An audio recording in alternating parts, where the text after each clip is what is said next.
All right, my friends, welcome into episode 186 of the Leaning into Leadership podcast. I am flying solo today, and I want to share with you an experience that I had earlier this week. My wife and I just took an extended winter getaway. We're not people who vacation a lot. For this particular trip, it was something that we both wanted to do for a long time. I'm a Rocky Mountain kid, grew up in Wyoming. Lived my entire life kind of in the Rocky Mountain West. I guess I live in Omaha now, which is considered the Midwest, but that's like as far east as I've ever called home. And so for us to travel to the East Coast, specifically Martha's Vineyard, in the wintertime was definitely something different for us. My wife has always wanted to go and see the Atlantic Ocean in the wintertime, specifically in the Northeast. And in talking with some friends and doing a little bit of homework, Martha's Vineyard was the place. I'll tell you, we had an absolutely wonderful time. We spent 4 days on the island, got to do all kinds of sightseeing, did a lot of exploring, quite a bit of walking. I will tell you, walking on the beach in the winter is pretty cool, but it was awfully windy, and so the walks were fairly short. But we had a wonderful time, and one of the things that we did that I loved so much, and this is the experience that I want to share with you, was checking out the lighthouses on Martha's Vineyard. Now, there are 5 different lighthouses on Martha's Vineyard, and one is really difficult to get to, the other 4 not so difficult to get to. One currently under a big construction project, so we couldn't get very close to it, but nonetheless, we went and checked out the lighthouses. And actually, you see the lighthouses when you first come over to the island. There's 2 ways that you can get onto the island. You can either fly over, or you can take the ferry. We took the ferry, and as you're coming over on the ferry, you see one of the lights. Probably about 15 minutes into your journey, you start to see the West Chop light. And then, of course, the ferry will dock, and you see that lighthouse almost the entire way. As we spent time on the island, we decided, hey, let's get around to all the different ones. Let's do what we can to go and visit them. And one of the days we went to Edgartown and the Edgartown Harbor light, and we spent quite a bit of time there. It was really great to just kind of wander around and really do some sightseeing. We'd literally be the only 2 on the beach, other than a whole lot of seagulls. But I was really struck by the purpose, by the presence, and by the meaning of a lighthouse. So much so that I just couldn't stop thinking about them. I just kept reflecting more and more and more on the purpose, on the presence, on the importance of that lighthouse. And how does that connect to what we do as leaders? So today on the podcast, I want to talk about 5 principles that I think we as leaders can pull away from the presence, the purpose, and the importance of a lighthouse. So let's start here. The first principle that I think we can learn from and lean into when considering leadership and the lighthouse is guiding through challenges. So the lighthouse primary role, it's not going to remove rocky shorelines. It's not going to calm stormy seas. And what it does is it provides clarity. It shows the ship where to go and what to avoid. And as a school leader, you navigate all kinds of challenges, whether that's staff burnout, shifting priorities, different student needs. As I'm recording this one, there's a whole lot of you across the southern half of the United States who are dealing with school closures from this really big winter snowstorm. And in many cases, a lot of you, that's not something you're used to navigating, but it's a challenge that has come forward. And as we go through our entire 2025, and certainly as we go through, now until the end of this current school year, there will be a lot of different changes. There will be all kinds of challenges that you have to face. It could be changes in leadership within your district. Maybe you're a building level principal and your superintendent decides, hey, I'm going to take on a different job, or your superintendent decides to retire, or maybe the board says, hey, we're going to go get a different superintendent. When that type of leadership change takes place, there are a lot of challenges that come with it, and your staff's going to look to you to be the one to lead you through that. Now, maybe it's not on the personnel side, maybe it's budgetary challenges. Certainly, we're going to see some political changes over the next, not only couple of weeks, but over the next couple of years that will bring challenges our way. It's a lot of unknown, right? The big thing here, and this is where I think guiding through challenges is so important, is our jobs as leaders is to clearly identify what true north is. So sometimes all these different things, all these different challenges can take our focus away from the mission at hand, from where we're genuinely trying to go. And as the leader, your job is to clearly define that true north and to help support everyone along the way as you're going in that direction. And that can be through decision making, that can be through the initiatives that you decide you're going to do, that can be through listening and spending time with, explaining, and just simply leading by example. But certainly guiding through the challenges is one principle that we can lean into and learn from the lighthouse. Now, let's go to the second one. The second one, to me, I love this word too. I think it's perfect for a lighthouse, and that is just being a steadfast presence, right? Let's be honest. In the face of a storm, the lighthouse isn't going to waver. They're going to be dependable, they're going to be reliable, they're going to stand tall. I think about leaders that I have worked with through the course of my career, and when it really got tough, when something unexpected happened, or when a real big challenge came our way, those really great leaders, that's when they really stood tall. That's when they didn't waver. They didn't panic. They didn't act like they'd never been there before, even if they hadn't ever been there before. They didn't act like it, right? Your team looks to you as the leader for that consistency. And it doesn't mean you have to have all the answers. It's just about showing up every single day, day in and day out, with empathy and with a clear focus. Right? When you are that steadfast leader, you become a real source of stability for your school community. Right? And one of the best ways that you can embody that principle in 2025 is simply to be visible. Greet your students in the morning.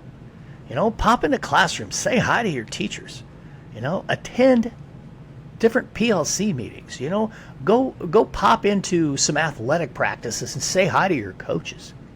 Your presence sends such a clear message. It says, hey, I'm invested in the work we're doing and I care about the well-being of my team.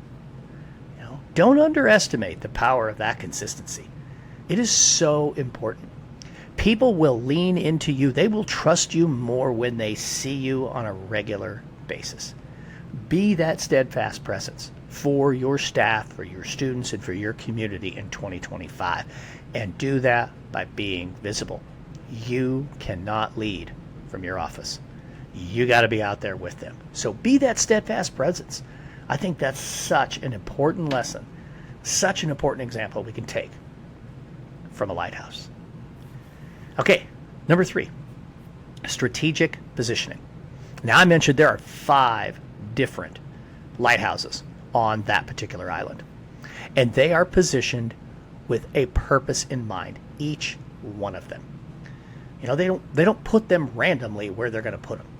It's based on where are they most needed. And the same thing should be true for school leaders. Where you spend your time matters. Prioritizing being in classrooms, being in the hallways, being in the meetings that are going to genuinely drive student success, that's where you need to be. Be very strategic about where you put your time. Don't let yourself get caught up in the minutia that you could delegate to someone else. You've heard me talk about this consistently here on the show, right? I built an entire course, right? Take control of your leadership. It's at principalacademy.com. Sorry, that was a shameless plug. I didn't even mean to do that. But I built that whole thing for this reason alone. You need to take control of your leadership. You need to take control of your time and be very strategic as the leader with where you position yourself. And that has everything to do with owning your calendar and owning your time. In 2025, if that's something that you struggle with, in 2025, I want you to commit to that focus. Align your time, align your energy, align your efforts to what matters the most. That strategic focus that you have, that long-term compelling vision of here's where we need to be, right? Start each week by asking yourself, where will my presence make the biggest difference? Heck, start every day by asking, where will my presence make the biggest difference? Again, you can't lead from your office. Where are you going to be and how are you going to utilize your time so that you ensure that your leadership is really all about that strategic positioning? When you're intentional about how and where you show up, man, you're going to have an incredible impact on your school's culture and on the outcomes. All right, number 4, shining a light for others. This principle, man, shining a light for others, how wonderful is that, right? The lighthouse doesn't steer the ship. It just lights the path, right?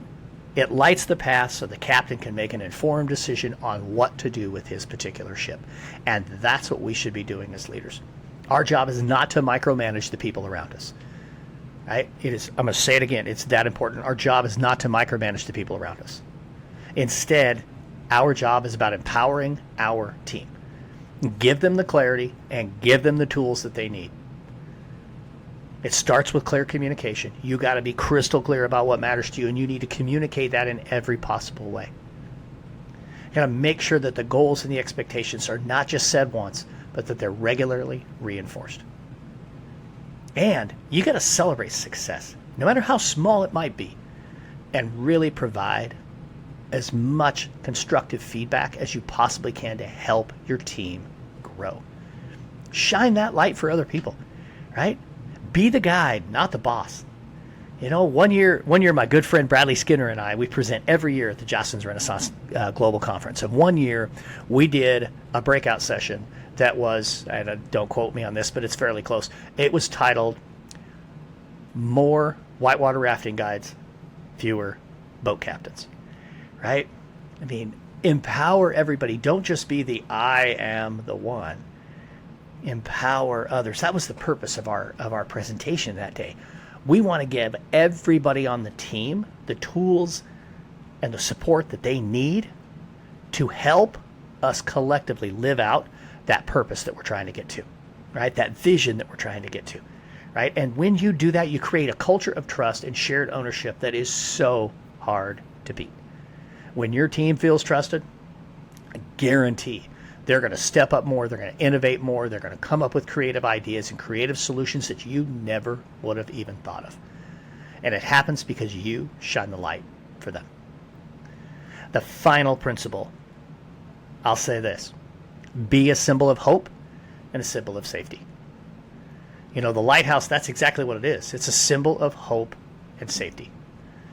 You know, for sailors, weary sailors coming across the seas, it reassures them that, hey, safety's near. You know, it gives a little bit of comfort, it gives a little bit of direction. You know, I mentioned as I came across on the ferry, even just looking at it for the first time, and just there's like this romantic feel to that, right? Look, your role as the leader is to create an environment where your staff and your students and your community feels supported, right? You've heard me say it here on the show all the time: seen, heard, valued, and trusted, right? That's both physical safety and emotional safety, right? Make sure that everybody feels seen, heard, valued, and trusted. And you do that first and foremost by listening. You do that by creating a culture of respect and inclusion. Right? One way to help build that is to really focus on recognition. Right? Everybody wants to feel seen. Everybody wants to feel heard.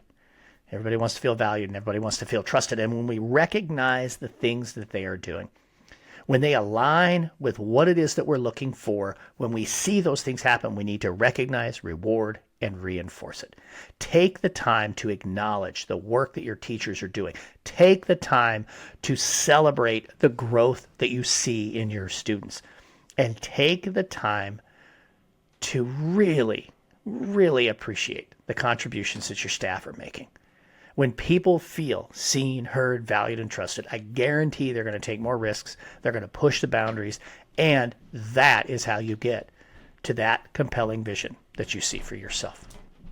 So there you have it, folks. 5 principles that I thought about when reflecting on lighthouses. 5 principles that can help you with your leadership in 2025. Again, to recap, that's guide your team through the challenges by offering that clarity and offering focus. Be a steadfast presence that your team can trust. Position yourself strategically so you have the greatest impact. Shine a light for others. Empower your team to succeed.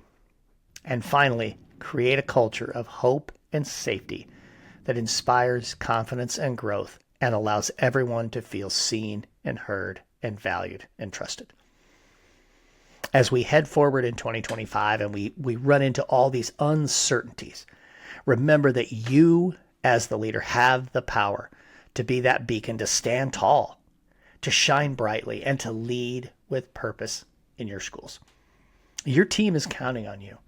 And with these principles, you are absolutely ready to navigate the stormiest of seas. Thank you for listening to me today. Thank you for joining me here on the Leaning Into Leadership podcast, episode number 186. Get out there, folks. Have a Road to Awesome week.